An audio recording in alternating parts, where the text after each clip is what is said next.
Have you ever tried to change your diet and eat super healthy, 100% clean, only to fall off the wagon and find yourself binging on junk food and takeout? I've been there many times, and I'm here to tell you there is another way. You can eat a nourishing plant-based diet that gives you the nutrients you need while also enjoying yourself and never feeling deprived. In this video, I'm going to walk you through some of the techniques I've developed over the last few years that have helped me break out of this seemingly endless cycle. And to show you what this looks like in practice, I'll be sharing what I eat in a typical week.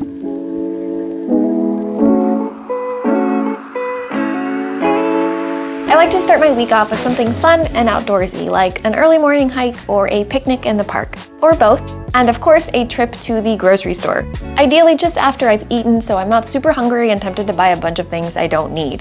Then I'll head home to begin prepping for the week and put some of those strategies into action. So over the last few years, I've actually learned a few tips and tricks that have helped me stick to eating a pretty balanced diet throughout the week, week after week. And the first tip is actually what I'm about to start doing right now, is to do some upfront meal planning and meal prepping at the beginning of the week. I find that if I take just 10 minutes, maybe 15 minutes to plan out very roughly what I want to make the next week and then buy that grocery list, I'm much more likely to actually eat the meals that I make and to eat a pretty wholesome diet than if I don't do that upfront work. If you've seen some of my meal prep videos, you know that my style of meal prep is a little bit different than the conventional make a big batch of the same recipe and then eat it for lunch and dinner for the next 4 days, which after day one, I'm just not interested in doing, and then I waste all the food. So instead, what I do is I meal prep a couple different staples at the beginning of the week, maybe 1 or 2 proteins, 1 or 2 sauces, a whole grain, maybe some vegetables, and then I have that stuff in my fridge. I can mix and match it with other fresh ingredients, maybe some pantry staples, and I get to eat unique and different meals every single day. Another thing that has helped me stick to a balanced diet throughout the week is having some healthy but very delicious snacks on hand. When I was younger, I used to think that the only way to have a healthy snack was if it was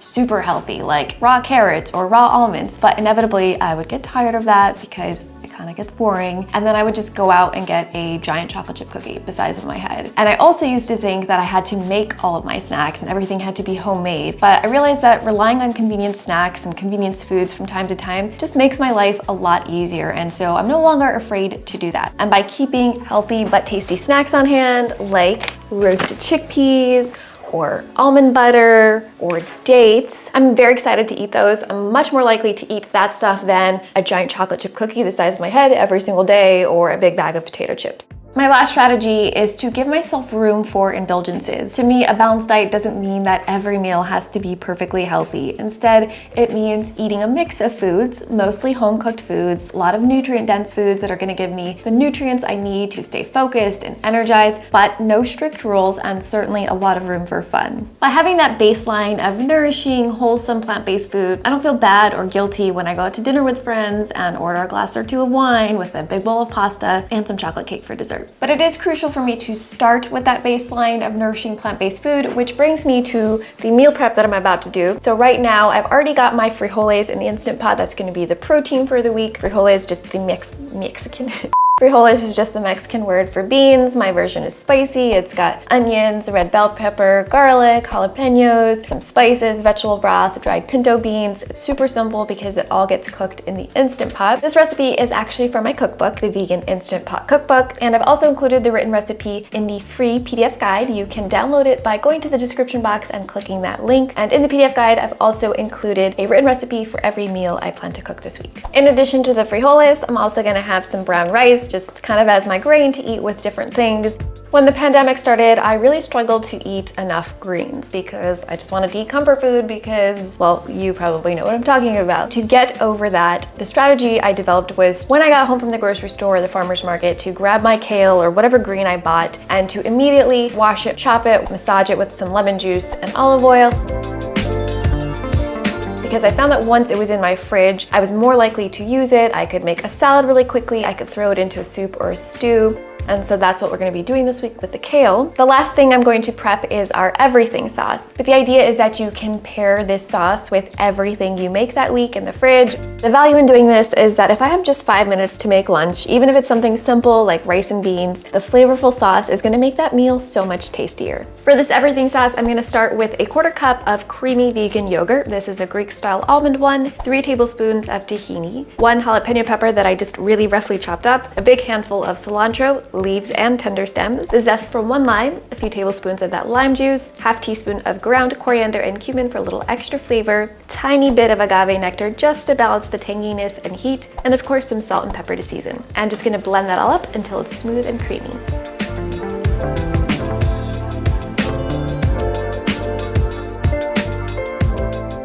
It's tangy, it's spicy, it's creamy. It's gonna go perfectly with everything.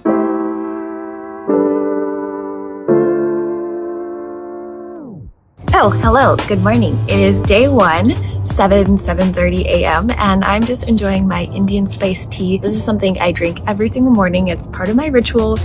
And I just take out my Indian masala dabba and I add 1 teaspoon each of cumin seeds, coriander seeds, fennel seeds, and fenugreek seeds.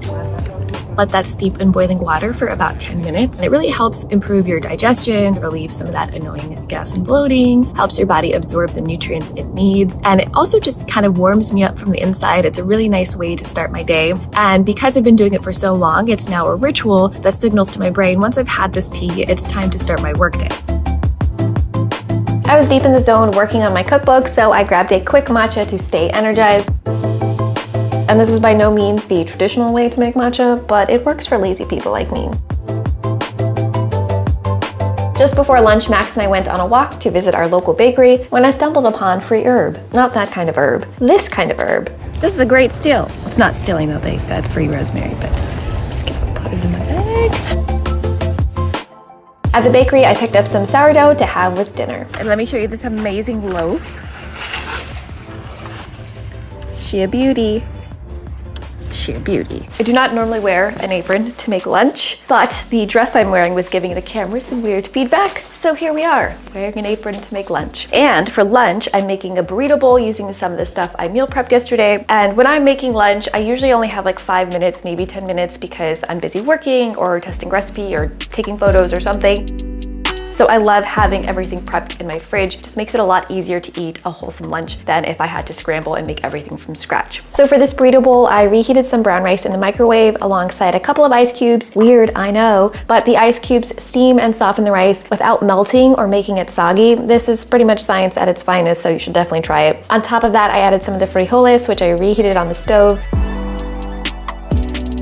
and a generous amount of that cilantro yogurt sauce, and 2 store-bought condiments, salsa and sauerkraut.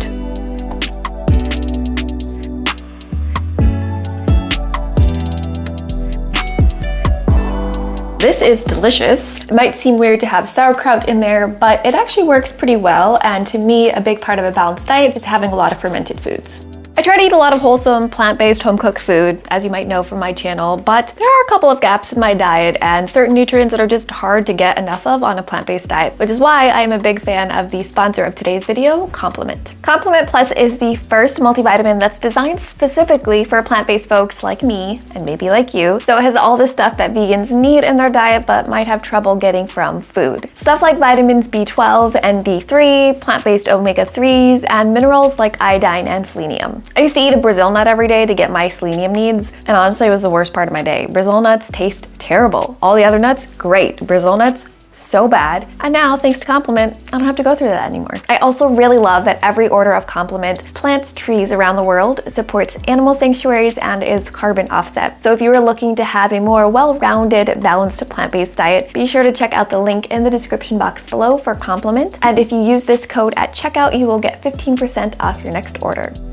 Later in the afternoon, I headed outside for snack time in the sunshine, a thing I like to do because it's always sunny here. I had some crunchy roasted chickpeas, which are rich in fiber, and a kombucha for more of those fermented foods. And I also had a couple of these cuties, aka mandarins. For dinner, I'm testing a recipe for Livornese white bean stew. The inspiration for this recipe comes from the TV show Searching for Italy with the extremely delightful Stanley Tucci. Most of the food on the show is not vegan, but it is really inspiring for me to see how Italian chefs and farmers in the countryside take so much pride and care in their ingredients and craft.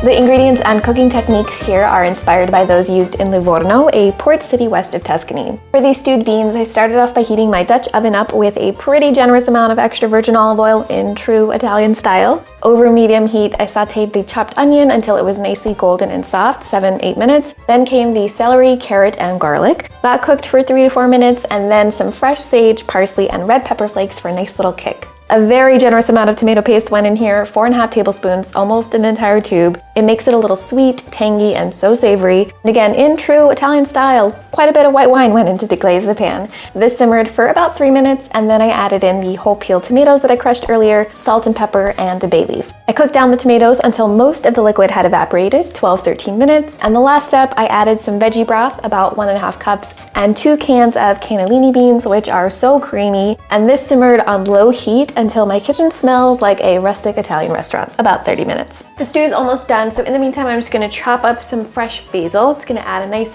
fresh finish to the hearty, cozy stew. And we're going to serve the stew with this extremely beautiful sourdough we bought earlier. Obviously, she is way too big for the next few days. I can't eat all of this. So I'm going to cut off a few slices and then freeze the rest for another day. I literally butchered the bread, but my bread knife is about 1/4 the size of the bread. Due to my very embarrassing butchering, I let Max take over on slicing the bread. What are you gonna do with all this bread? Do you think we went overboard? This might have been a little bit too much. There's so much. All right, let's see what it tastes like. This is excellent. It is really hearty and warming, kind of like a hug in a bowl. It's got a slight kick from the red pepper flakes, but it's not spicy. It's a little tangy, almost sweet from the tomatoes. This is really good, but I think it's gonna be even better with a little bit of this bread, glass of white wine, and I'm gonna enjoy myself a nice little dinner. After dinner, I made myself a little snack plate, apples and almond butter with some cinnamon. Nothing fancy, but it's always satisfying. I retired to the couch to watch some TV, and Max brought me a nice hot cup of herbal tea. He wants you to know that he is a total gentleman and also very humble.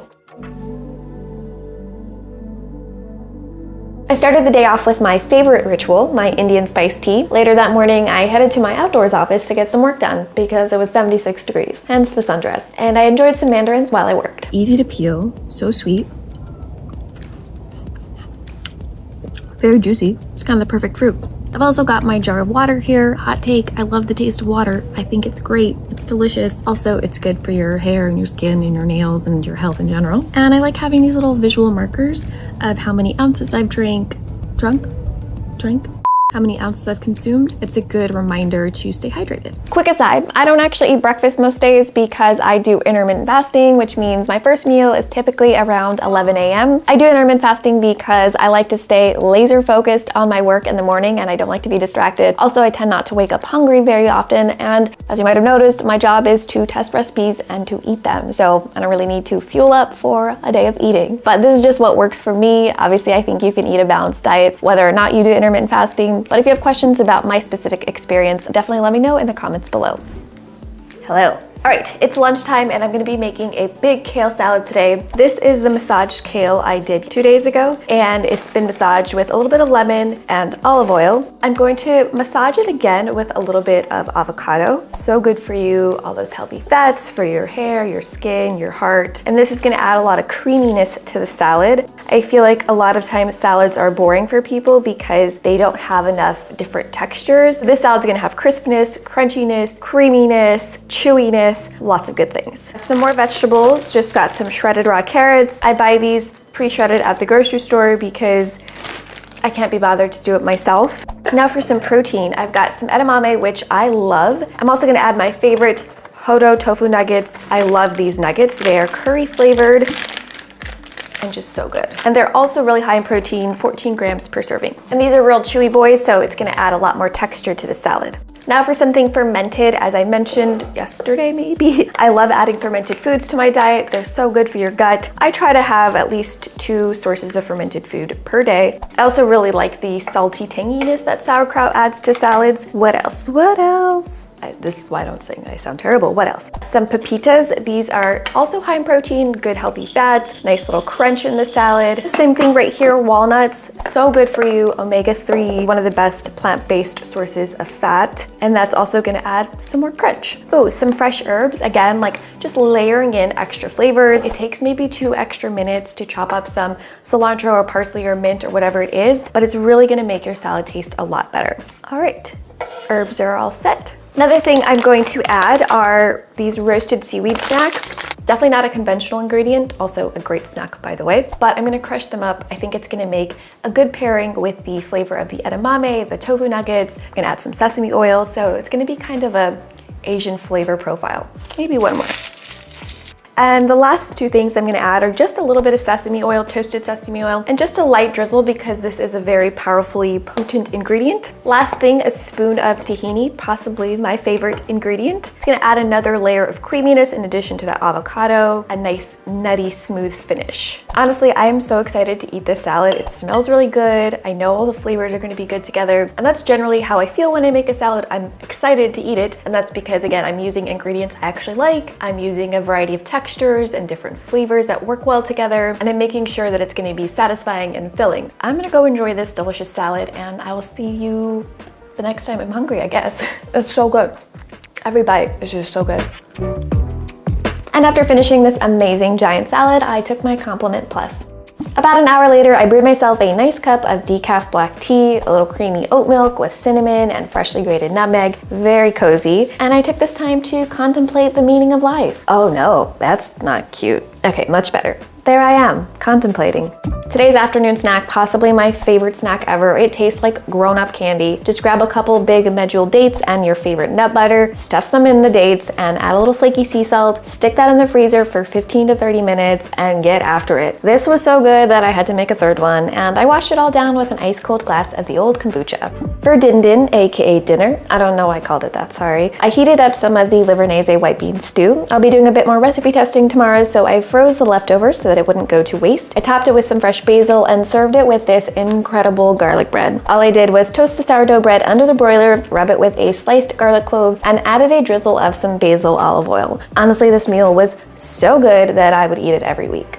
I poured myself a little glass of Pinot Noir and had a few squares of this very delicious hazelnut dark chocolate, and enjoyed it in my pajamas on the couch because I can. My idea of a balanced diet always makes room for dark chocolate and red wine. Good morning. We just pulled up to the farmer's market. I'm really excited. I love going as often as I can because I love seeing what's fresh and what looks good. Eating in season is always delicious. So I'm gonna head in and see what they have.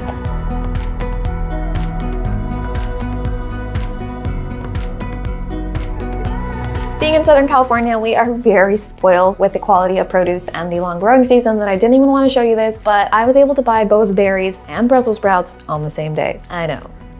Are you enjoying yourself? Farmer's market is my happy place.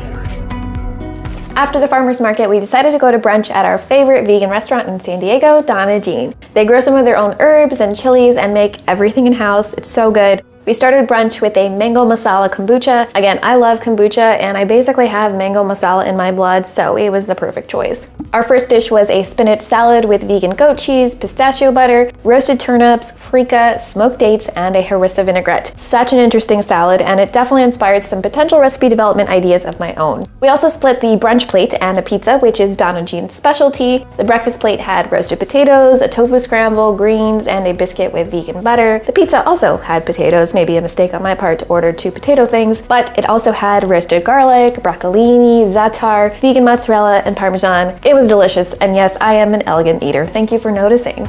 Max and I eat out about once a week. It's something I always look forward to because we try to make it special, kind of like a date night, or in this case, a brunch date. Yeah, a brunch date. Oh no, it went in and went out.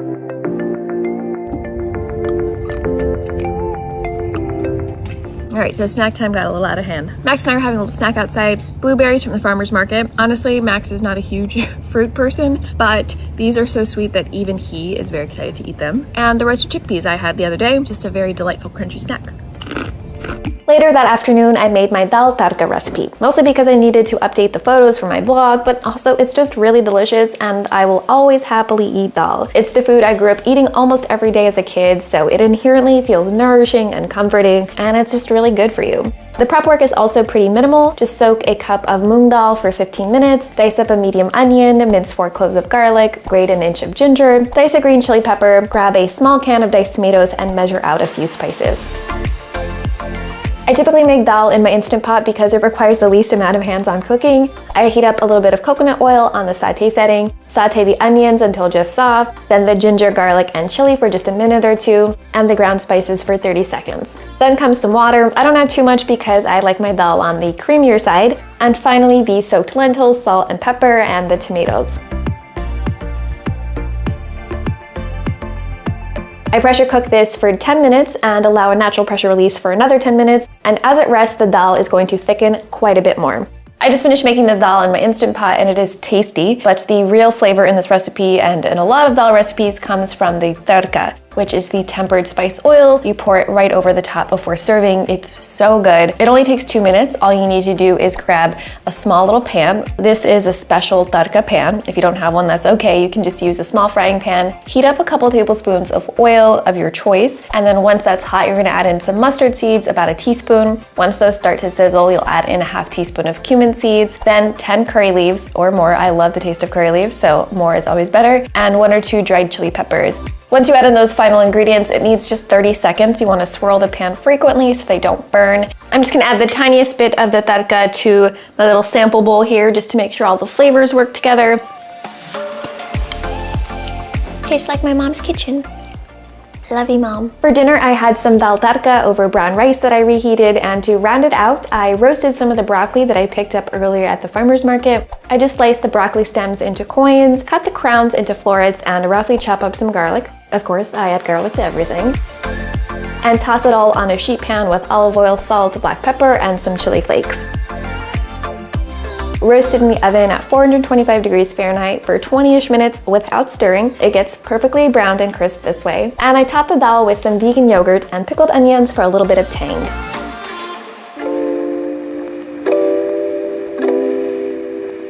Good morning! I started the day with my go-to Indian spice tea before beginning my workday. Later that morning, I spent some time reviewing my weekly planner. I could not live without this, and it's pretty much how I stay sane, and enjoyed a cup of this Earl Grey tea from Sama Tea, which was created by my friend Radhi.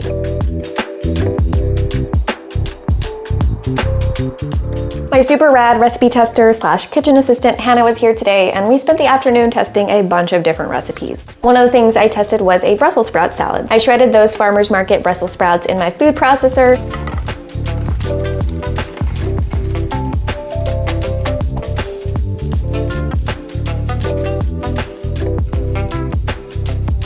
Finally shredded some lacinato kale, also from the market, and added in a Granny Smith apple for some tartness. A food processor slicing disc, really though, it's magical. I also made a quick red wine vinaigrette with crushed garlic, Dijon mustard, maple syrup, red wine vinegar, lemon juice, oregano, extra virgin olive oil, and salt and pepper.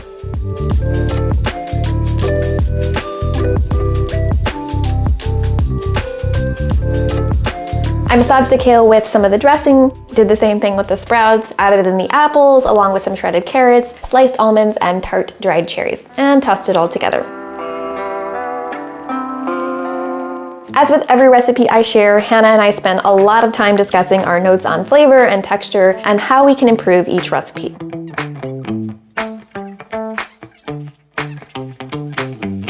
It's just a lot of chewing. There's too much chewing. I kind of feel like this is like your vegan salad. Yeah, no, this is what people think of like vegan, like, oh, it's so much chewing. Yeah. It is. It's a lot of chewing. Even though the salad needs some tweaking, it was still quite tasty, and I hate wasting food, so I had a big plate of it alongside some dal and brown rice for lunch. And of course, I took my compliment plus. Later, we also tested some roasted winter squash and chickpeas for a recipe that'll be in my second cookbook. Now, this recipe was a banger. All right, well, that was delicious. I think acorn squash is my favorite squash. Based on this recipe alone? Yeah. We also tested some vegan fudge for the blog, and whenever I make a dessert like this, I try to give some of it away because if it's all in my fridge, I will absolutely scarf it down pretty mindlessly. especially when it is wildly delicious like this fudge, which tastes like a Ferrero Rocher. The hazelnuts are so good in there. After a long day of recipe testing and writing, it was time for a glass of wine. At least a small one, because that's all we had left. For dinner, we did a taco night. For the tacos, I charred some corn tortillas directly over my gas flame, topped them with the cilantro jalapeno sauce, along with those frijoles, and finished them with some diced avocado, sauerkraut, and cilantro. And to get some veggies in, I reheated some of the roasted broccoli I made yesterday. I also ended up defrosting some of the leftover white bean stew and brought out some of that very cruciferous Brussels sprout salad, which to my delight had softened a bit after resting in the fridge. So it was kind of a smorgasbord of a dinner. So I'm on my morning walk, and this has nothing to do with what I'm eating in a day or my balanced diet, but I thought I would just show you because look at this fog. Say hi, Max. Back inside, I warmed up with a cup of jasmine green tea and got started with my workday. That crazy fog ended up burning off, so I went outside with my laptop, some more tea, obviously, are you surprised? And a couple of my new favorite cookbooks, which I flipped through for inspiration for new recipes. For lunch, I made some more brown rice in my Instant Pot and reheated some of the dal on the stove. It took about 5 minutes of active cooking to make this super nourishing bowl. I topped it off with some avocado and pickled onions, which is definitely not how my mom serves dal, but it was still good. And of course, a couple multivitamins to get in some more of the good stuff. Oh, and I made a little soy latte. Okay, it wasn't a latte at all, but I don't know what else to call it. I heated up some soy milk, added some of this turmeric and saffron chai masala and cinnamon from Burlap and Barrel, freshly grated nutmeg, and a tiny bit of maple syrup. So comforting and warming.